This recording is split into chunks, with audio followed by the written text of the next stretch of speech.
Hello students, Samaradha ma'am here. Welcome to my YouTube channel में concept easy. आज के video lecture में मैं 4 टॉपिक एक्सप्लेन करने वाली हूँ। पहला है relationship between stress and health, दूसरा है गैस मॉडल ऑफ स्ट्रेस, तीसरा है स्ट्रेस एंड इम्यून सिस्टम और चौथा है लाइफस्टाइल।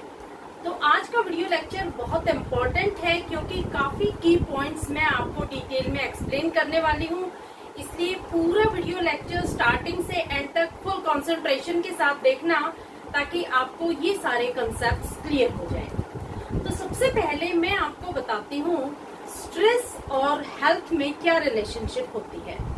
देखो, स्ट्रेस और हेल्थ ये दोनों बहुत क्लोजली रिलेटेड हैं।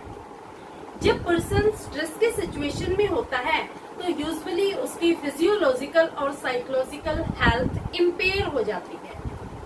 आप लोगों ने यूजुअली नोटिस किया होगा कि जब एग्जाम के टाइम होते हैं तो बच्चे बीमार हो जाते हैं। किसी को फीवर हो जाता है, किसी को स्टमक एक हो जाता है, किसी को बॉडी एक हो जाता है, किसी को हेडेक की प्रॉब्लम हो जाती है, किसी को डायरिया हो जाता है, किसी को नोजिया फील होता है। तो ये सब क्यों अकर होते हैं? ऐसा क्या रीजन है कि बच्चों को इस तरह की प्रॉब्लम्स फेस होती है? देखो, ये होता है एग्जामिनेशन फियर। एग्जामिनेशन फियर की वजह से बच्चे स्ट्रेस में आ जाते हैं और उनकी हेल्थ डैमेज हो जाती है। तो हेल्थ और स्ट्रेस ये दोनों क्लोजली रिलेटेड है। एक चीज और है, जो लोग अपनी पर्सनल लाइफ में हैप्पी होते हैं, जो अपनी लाइफ को एंजॉय करते हैं, वो यूजुअली कम बीमार होते हैं उन लोगों के कंपैरिजन में जो अपनी पर्सनल लाइफ में अनहैप्पी सिचुएशन फेस करते हैं।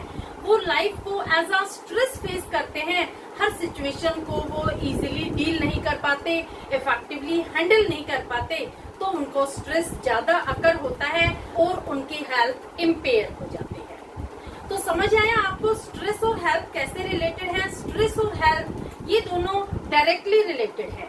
जैसे जैसे स्ट्रेस बढ़ता जाएगा वैसे वैसे ही पर्सन की हेल्थ डिटीरियोरेट होती जाती है, उसकी हेल्थ डैमेज हो जाती है। जब पर्सन स्ट्रेस फेस करता है और उसके पास ना कोई फाइनेंशियल सपोर्ट होती है, ना सोशल सपोर्ट होती है, तो उसे फिजिकल और मेंटल एग्जॉशन होता है। फिजिकल एग्जॉशन में क्या होता है कि पर्सन को फटीग महसूस होती है, उसे वीकनेस फील होती है और उसकी एनर्जी बहुत ज्यादा लो हो जाती है। मेंटल एग्जॉशन में क्या होता है कि पर्सन को एंजाइटी होती है, वो होपलेस हो जाता है, वो हेल्पलेसनेस फील करता है, वो डिप्रेशन में चला जाता है, बहुत ज्यादा इरिटेटेड उसका बिहेवियर हो जाता है। तो देखो, जब पर्सन इफेक्टिवली और एफिशिएंटली स्ट्रेस को हैंडल नहीं कर पाता, जब उसका साइकोलॉजिकल, फिजियोलॉजिकल और इमोशनल डैमेज हो जाता है, तो उसे बर्नआउट हो जाता है। देखो, बर्नआउट बहुत इंपॉर्टेंट टर्म है, एग्जाम में पूछी जाती है, 1 मार्कर में आ जाती है। बर्नआउट एक ऐसी स्टेट होती है जिसमें पर्सन का साइकोलॉजिकल, फिजियोलॉजिकल और इमोशनल डैमेज हो जाता है, इम्पेयर हो जाता है, तो इसे हम बर्नआउट कहते हैं। समझ आया? तो ये सब था आपके लिए स्ट्रेस और हेल्थ के बारे में। देखो, यहाँ पर मैंने स्ट्रेस और हेल्थ के नोट्स नहीं बनाए, अगर आपको रिक्वायरमेंट हो तो कमेंट कर देना, मैं इसके भी नोट्स आपको प्रोवाइड कर दूंगी, क्योंकि छोटा सा टॉपिक है और इजी टॉपिक है, इसलिए मैंने इसको ऐसे ही आपको एक्सप्लेन कर दिया विदाउट नोट्स। अब मैं आपको जो नोट्स के थ्रू एक्सप्लेन कर रही हूँ वो एक तो है गैस मॉडल ऑफ स्ट्रेस, दूसरा है इम्यून सिस्टम एंड स्ट्रेस और तीसरा है लाइफस्टाइल। तो सबसे पहले मैं आपको समझा रही हूँ गैस मॉडल ऑफ स्ट्रेस क्या होता है। देखो, गैस मॉडल ऑफ स्ट्रेस का पूरा नाम है जनरल एडेप्टेशन सिंड्रोम। इसे हम शॉर्ट में गैस मॉडल के नाम से भी जानते हैं। इसे प्रपोज किया है हेंस सेले ने। देखो, हेंस सेले ने एनिमल्स पर स्टडी की, उन्होंने लैब में एक्सपेरिमेंट्स किए और जो एनिमल्स थे उनको वैरायटी ऑफ स्ट्रेसर्स दिए, जैसे उनको हाई टेम्परेचर में रखा गया, उनको इंसुलिन के इंजेक्शंस दिए गए और उन पर एक्सरेज निकाले गए, और जो उनके बॉडीली रिस्पॉन्स आए उनको मैच किया गया उन लोगों से जो हॉस्पिटल में एडमिट थे, जिनको किसी तरह की कोई इंजरी हुई थी या किसी तरह की कोई इलनेस थी। तो देखो, दोनों के बॉडीली रिस्पॉन्स सेम थे, दोनों के जो रिस्पॉन्स पैटर्न थे वो एक दूसरे से मैच कर रहे थे, तो इन्होंने इस पैटर्न को नाम दिया जनरल एडेप्टेशन सिंड्रोम। हेंस सेले ने 3 स्टेजेस डेवलप की रिएक्शन ऑफ स्ट्रेस समझने के लिए। पहली स्टेज है अलार्म रिएक्शन, दूसरी स्टेज है रेजिस्टेंस और तीसरी स्टेज है एक्सॉशन स्टेज। तो आज के वीडियो लेक्चर में मैं आपको तीनों स्टेज डिटेल में पढ़ाऊंगी कि जब भी हम किसी स्ट्रेसर को फेस करते हैं तो किस तरह से हम रिएक्ट करते हैं। तो देखो, सबसे पहले हम देखते हैं अलार्म रिएक्शन स्टेज। आप हेंस सेले नाम जरूर याद रखना, जिन्होंने गैस मॉडल को प्रपोज किया था। 1 मार्कर में कई बार आ जाता है कि गैस मॉडल को प्रपोज करने वाले कौन थे, तो आपको पता होना चाहिए हेंस सेले। इन्होंने जो 3 स्टेजेस दी हैं, पहली है अलार्म रिएक्शन स्टेज, दूसरी है रेजिस्टेंस स्टेज और तीसरी है एक्सॉशन स्टेज। तो क्या होती है अलार्म रिएक्शन स्टेज? देखो, जब भी कोई स्ट्रेसर हमारे सामने आता है तो सबसे पहले उस स्ट्रेसर के अलार्म से हम अलर्ट हो जाते हैं। उसके बाद ही हम उस स्ट्रेसर को कोप करने के लिए अपनी स्ट्रेटेजीज अप्लाई करते हैं। तो देखो, अलार्म स्टेज में क्या होता है, the harmful stressor is noticed in the first stage, it leads to activation of adrenal pituitary cortex system. This triggers the release of hormones and prepares body for 3F: fright, flight and fight. अब मैं आपको explain करती हूँ ये मैंने क्या लिखा है। देखो, जब भी अलार्म रिएक्शन स्टेज आती है, सबसे पहले तो ये पहली स्टेज होती है। जब भी कोई स्ट्रेसर हमारे सामने आता है तो हमें अलार्म मिलता है और हम अलर्ट हो जाते हैं। देखो, जब भी हम किसी स्ट्रेसर को फेस करते हैं तो हमारे ब्रेन का एक पार्ट होता है pituitary gland. Pituitary gland activate हो जाता है और पिट्यूटरी ग्लैंड एक्टिवेट होकर एड्रिनल ग्लैंड को मैसेज देता है उस स्ट्रेसर के बारे में। एड्रिनल ग्लैंड में एक रीजन होता है कॉर्टेक्स। ये क्या करता है, ये हार्मोन्स रिलीज करता है उस स्ट्रेस से कॉप करने के लिए। तो देखो, आप ध्यान रखना, आपको लिखने हैं ये adrenal pituitary cortex system. Pituitary क्या होता है, ये एक ब्रेन का पार्ट होता है। सबसे पहले ये एक्टिवेट होता है, ये मैसेज देता है एड्रिनल ग्लैंड को उस स्ट्रेसर के बारे में, उस स्ट्रेसर से कॉप करने के लिए। और जो एड्रिनल ग्लैंड है, इसमें एक रीजन होता है कॉर्टेक्स।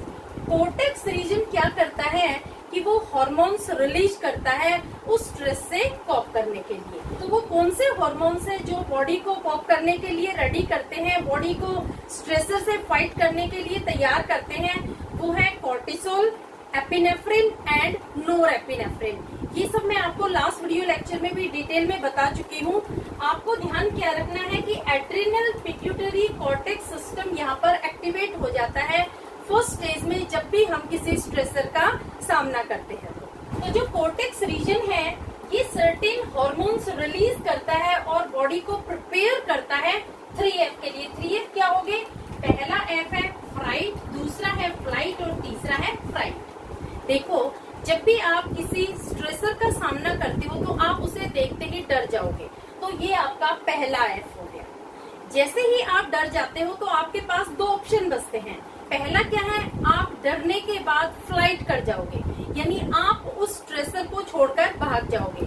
लेकिन अगर सिचुएशन ऐसी है कि आप फ्लाइट नहीं कर सकते, तो आपका जो फ्लाइट वाला ऑप्शन है वो एलिमिनेट हो जाएगा और आपके पास ऑप्शन बचेगा फाइट करने का। यानी आपको उस स्ट्रेसर के साथ इफेक्टिवली और एफिशिएंटली कॉप अप करके उसे ओवरकम करना है। तो यही होता है 3F का मतलब। पहला है फ्राइट, दूसरा है फ्लाइट और तीसरा है फाइट। यानी जब भी कोई स्ट्रेसर आता है तो उसके आते ही सबसे पहले हम डर जाते हैं। डरने के बाद या तो हम भागने की कोशिश करते हैं, अगर हम भाग नहीं पाते हैं तो फिर हम उससे फाइट करते हैं और फिर हम उसे जीतने की कोशिश करते हैं कि इस स्ट्रेसर को हम अपनी लाइफ से रिमूव करते हैं। अब देखो, जब हम फाइट करते हैं तो हमारी सेकंड स्टेज बिगिन हो जाती है। सेकंड स्टेज है रेजिस्टेंस स्टेज। इसका मतलब ही ये है कि हम उस स्ट्रेसर का विरोध करते हैं, उसे आगे बढ़ने से रोकते हैं। तो इस स्टेज में क्या होता है, this stage begins if the stressor is prolonged. Nervous system calls for more cautious use of bodily resources and makes efforts to cope with stress. देखो, जब हम स्ट्रेसर से फाइट करते हैं, स्ट्रेसर बहुत लंबा हो गया है, उसको हम ओवरकम करने के लिए, हैंडल करने के लिए उससे फाइट कर रहे हैं, तो हमारी बॉडी के जो रिसोर्सेज होते हैं बहुत ही कॉशियसली यूज किए जाते हैं। यानी हमें पता है कि इस स्ट्रेस से ओवरकम करने के लिए हमें बहुत टाइम लगेगा, तो हमारी बॉडी क्या करती है कि अपने रिसोर्सेज को बहुत इफेक्टिवली, बहुत कॉशियसली, बहुत जुडिशियसली यूज करती है। यानी जहाँ पर रिक्वायरमेंट होती है वहीं पर वो उन रिसोर्सेज को खर्च करती है और उन रिसोर्सेज को बहुत संभाल के रखती है, ऐसे ही रिसोर्सेज को वेस्ट नहीं करती। तो ये हो जाता है रेजिस्टेंस स्टेज। तीसरा आ जाता है एक्सॉशन स्टेज। देखो, एक्सॉशन स्टेज में क्या होता है, if the stressor still continues, all bodily reserves starts getting exhausted and finally the person is no longer able to resist the stress. इसमें फिजिकल, साइकोलॉजिकल और इमोशनल एक्सॉशन हो जाता है, जिसे हम कहते हैं बर्नआउट। देखो, सेकंड स्टेज में जब स्ट्रेसर लंबा चलता है, हमें पता है कि स्ट्रेस से हमें बहुत लंबे टाइम तक फाइट करनी पड़ेगी और स्ट्रेस को कोप करने के लिए अब हमारे शरीर में एफिशिएंट एबिलिटीज नहीं है, तो हमारी थर्ड स्टेज शुरू हो जाती है। थर्ड स्टेज में क्या होता है कि if the stressor still continues, मतलब अगर स्ट्रेसर अब तक चल रहा है, हम उसे इफेक्टिवली और एफिशिएंटली हैंडल नहीं कर पा रहे, तो बॉडी के जितने भी रिजर्व्स होते हैं वो स्टार्ट हो जाते हैं एग्जॉस्ट होना, वो खत्म होने शुरू हो जाते हैं। बॉडी के अंदर जितनी भी पावर है, जितना भी स्टेमिना है, वो एग्जॉस्ट होना, खत्म होना शुरू हो जाता है और body is not able to resist the stress.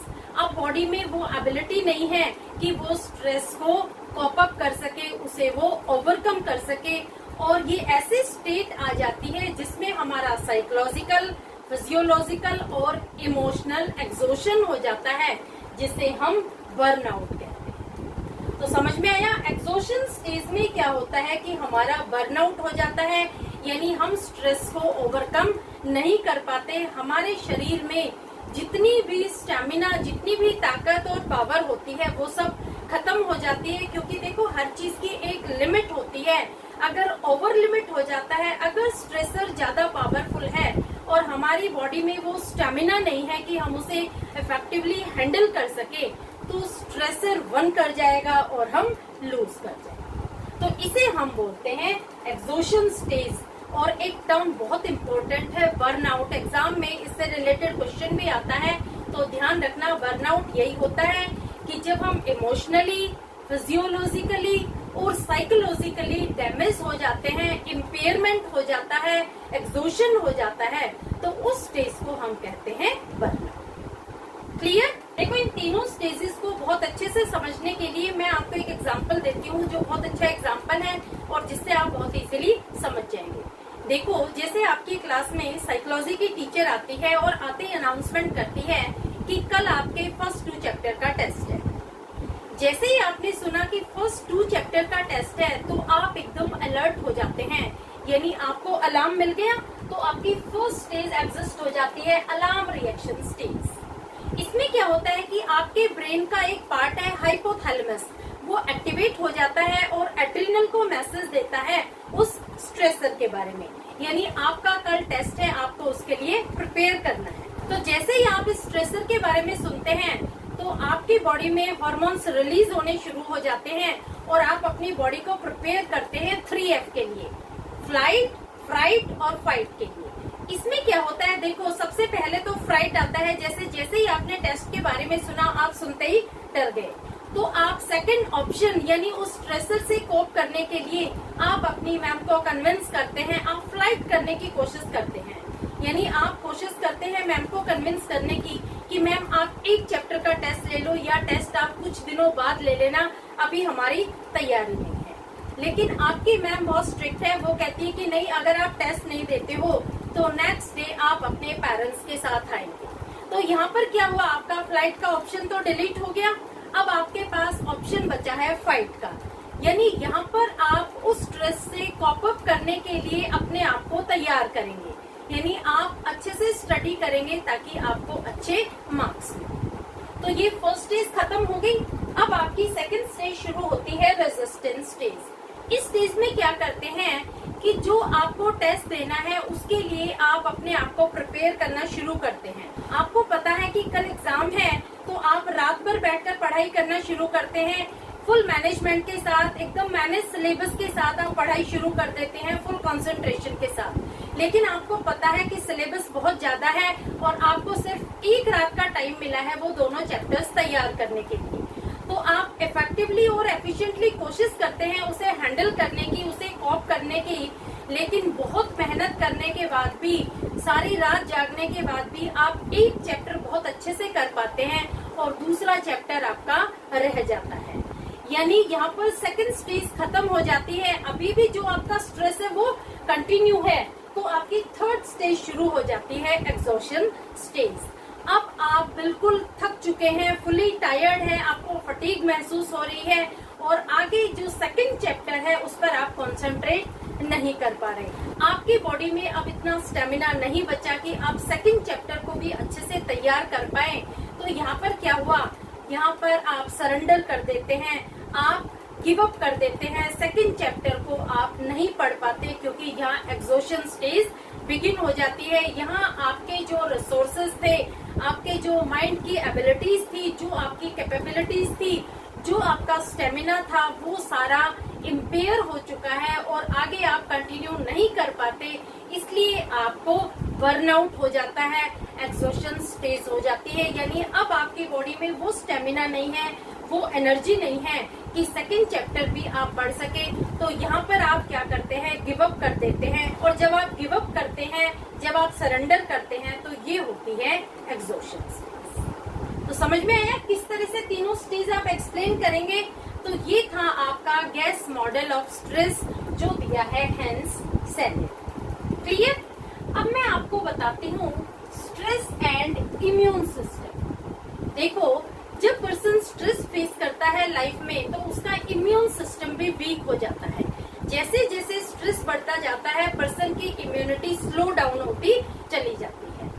कैसे इम्यून सिस्टम गिरता है और क्या होता है इम्यून सिस्टम, ये मैं आपको बताऊंगी। देखो, सबसे पहले मैं बताती हूँ इम्यून सिस्टम क्या होता है। हमारे बॉडी में व्हाइट ब्लड सेल्स होते हैं जिन्हें हम ल्यूकोसाइट्स के नाम से भी जानते हैं। ये क्या करते हैं, identify and destroy dangerous antigens. Antigens क्या होते हैं, ये हमारी बॉडी में जब कोई बाहर से वायरस आता है या बैक्टीरिया आता है, कोई फॉरेन बॉडी एंटर कर जाती है और हमारी बॉडी को इन्फेक्ट कर देती है, तो व्हाइट ब्लड सेल्स ही उसे आइडेंटिफाई करते हैं और वो ही उन्हें डिस्ट्रॉय करते हैं। व्हाइट ब्लड सेल्स क्या करते हैं, ये एंटीबॉडीज प्रिपेयर करते हैं, जैसे T cells, T helper cells, B cells and natural killer cells. देखो, जो व्हाइट ब्लड सेल्स होते हैं बहुत इंपॉर्टेंट होते हैं क्योंकि ये हमें प्रोटेक्ट करते हैं, ये हमारा डिफेंस सिस्टम होता है। बाहर के जो भी वायरस होते हैं, जो भी बैक्टीरियाज होते हैं, एंटीजेंस होते हैं, उनसे हमारे व्हाइट ब्लड सेल्स ही हमें प्रोटेक्ट करते हैं। तो व्हाइट ब्लड सेल्स इम्यूनिटी कैसे डेवलप करते हैं, ये एंटीबॉडीज डेवलप करते हैं। पहला है टी सेल। टी सेल का काम क्या होता है, T cell destroy invaders.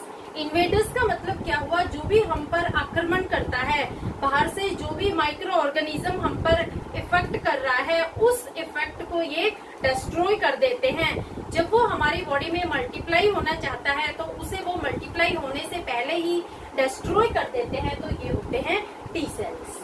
T helper cell क्या होते हैं, इंक्रीज इम्यूनोलॉजिकल एक्टिविटी। ये हमारी इम्यूनोलॉजिकल एक्टिविटीज को डेवलप करते हैं, यानी ये हमारी इम्यूनिटी सिस्टम को डेवलप करते हैं। और इसके बाद आते हैं बी सेल्स। बी सेल्स क्या करते हैं, दे प्रोड्यूस एंटीबॉडीज। ये हमारे शरीर में एंटीबॉडीज डेवलप करते हैं, यानी जब भी कोई इन्वेडर आता है, जब भी कोई फॉरेन बॉडी हम पर अटैक करती है, तो ये हमारी बॉडी में एंटीबॉडीज डेवलप करके उनको डिस्ट्रॉय कर देते हैं। और लास्ट में आते हैं नेचुरल किलर सेल्स। ये क्या करते हैं, they fight against virus, tumours and cancers.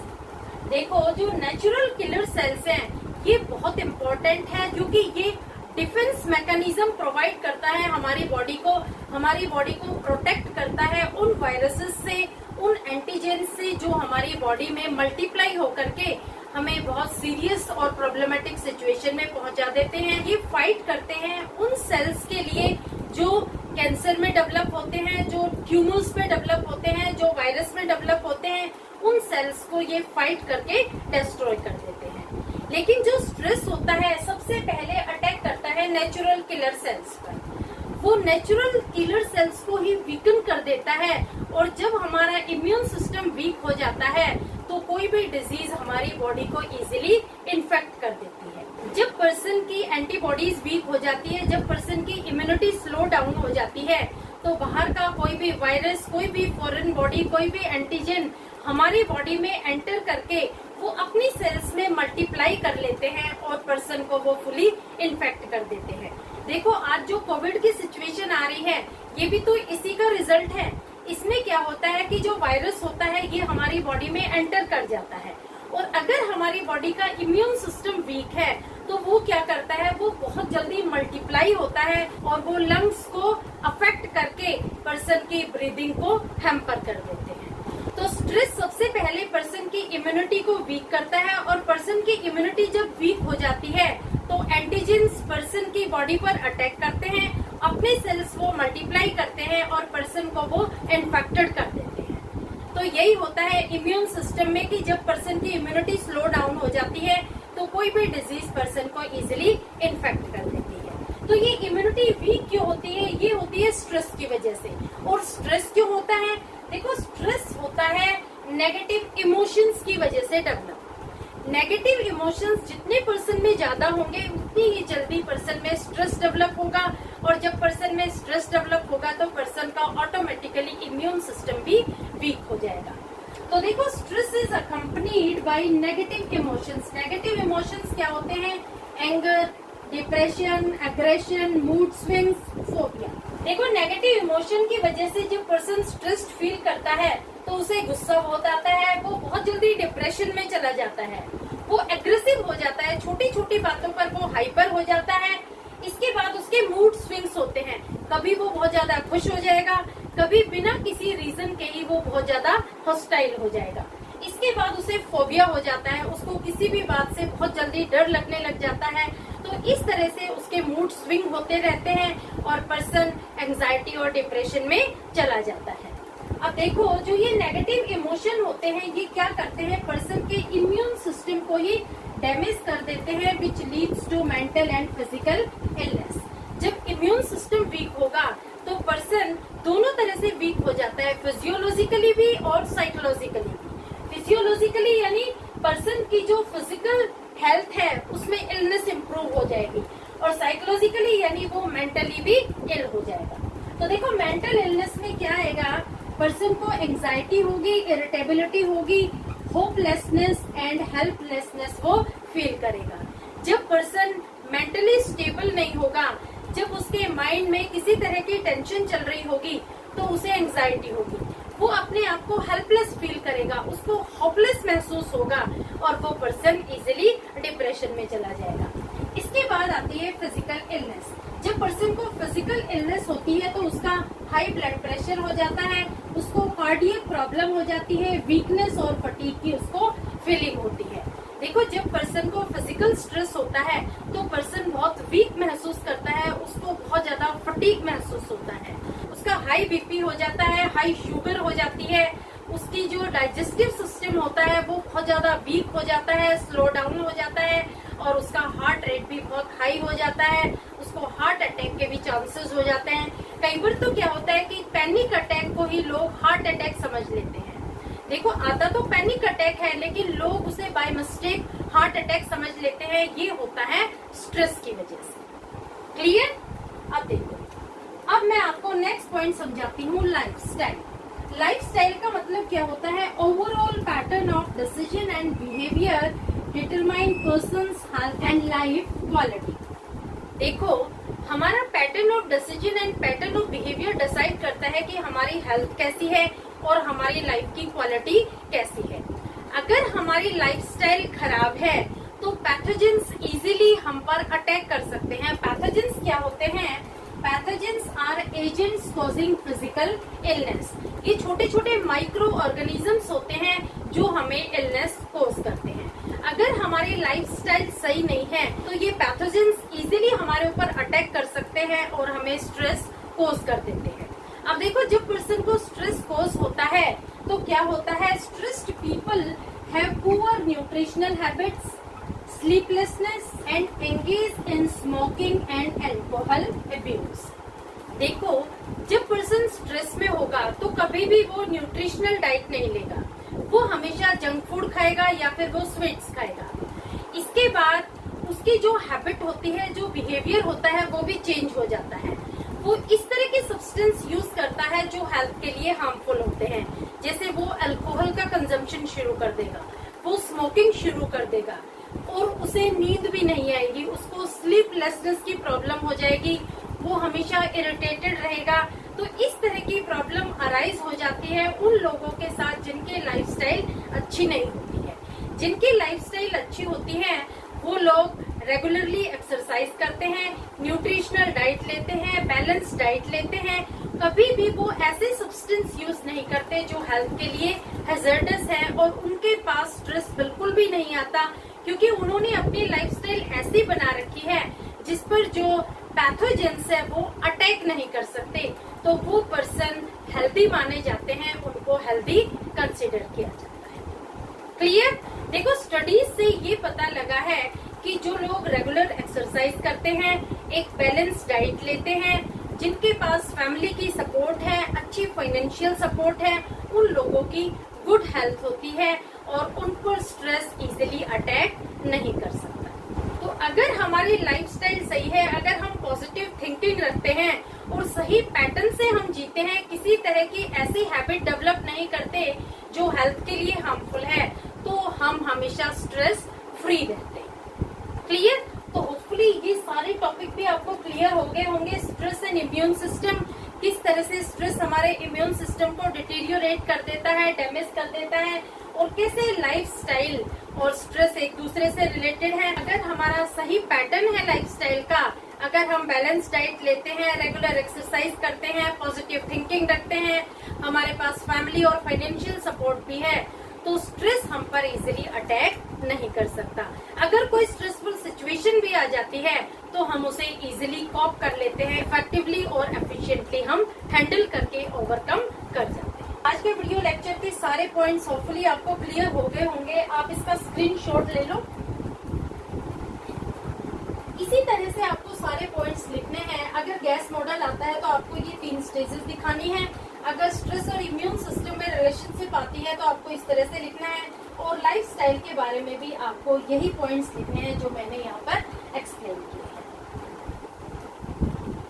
देखो, ये पैंडेमिक सिचुएशन चल रही है, आपके स्कूल बंद है, कोचिंग इंस्टीट्यूशंस बंद हैं, तो मैं चाहती हूँ कि हर बच्चे को मेरे लेक्चर के थ्रू बेनिफिट मिल सके।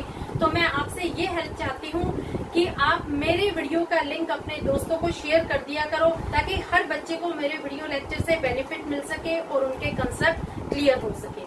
उन बच्चों को भी बोल दो कि आगे वो फर्दर शेयर कर दे, और इस तरह से जब ये चेन बन जाएगी तो हर बच्चा साइकोलॉजी में एक्सपर्ट हो जाएगा और हर बच्चा मोर देन 95 स्कोर करने में एबल होगा। That I assure.